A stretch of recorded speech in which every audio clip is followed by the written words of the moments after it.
This is a story of pain, betrayal, and injustice. A story that begins with tragedy and spirals into something darker. She was a young administrator at a British school in Accra. In October last year, she lost her father, poisoned. The grief was unbearable, but life had to go on. After the funeral, whatever was left from her father's belongings was used to support her husband's business at Cantamanto, where he dealt in original sneakers, some worth over 1,000 cedis each. They invested nearly 200,000 cedis, hoping to recover during the Christmas and Easter seasons. But then, disaster struck.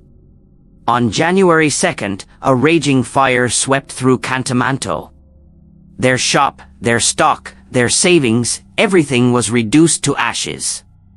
Her husband sank into depression, and she was forced to carry the family's burdens alone.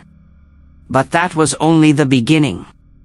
In the middle of this chaos, her husband reconnected with his biological father, a wealthy man he had never known, a man who owned multiple apartments in Accra.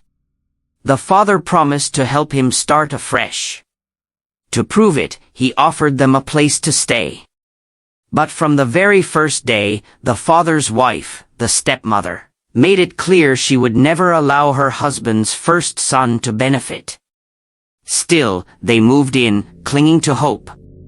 Weeks passed. Then months. But the help never came. Promises turned cold. Silence filled the house. And tension thickened. By July, they struggled to raise 40,000 cedis, just enough to restart the shop with 50 pairs of sneakers. It felt like a new beginning. But just when life seemed to stabilize, her husband's father asked him to rent out the apartment he had given them. According to him, it was for protection. There are recordings of him saying this, proof that he asked his son to do it. Trusting his father's words, they found a tenant. A man with a sad story. He couldn't pay the full 19,600 up front but gave 7,000 and promised to pay the rest. He eventually paid 10,000. With that money, they moved into a new place, grateful that at least things were falling into place. But the nightmare was far from over. The very day their tenant tried to move in, the locks had been changed. Shocked, her husband rushed to his father, only to be told coldly, "I've changed my mind. I don't care if you rented it out. Refund the man's money." The son begged. His family begged. But nothing changed. That very night, the apartment was rented out to another person by the stepmother. Desperate, they went to the police. Twice. But instead of justice, they were told it was a dovsu matter. On Monday morning, when her husband was asked to come for what he thought would be a mediation, he was instead thrown into a cell, without even giving a statement. For 3 days, he remained behind bars. No charge. No hearing. Just silence.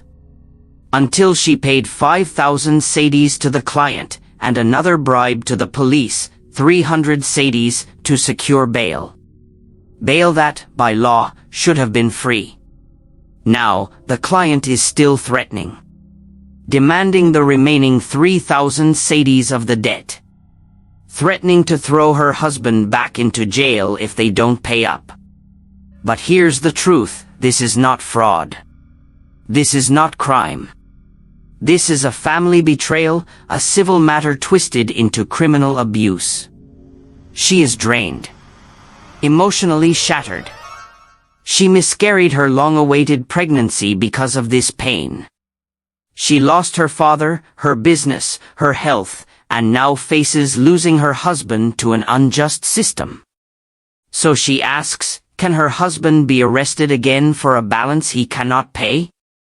Was this how justice was meant to be?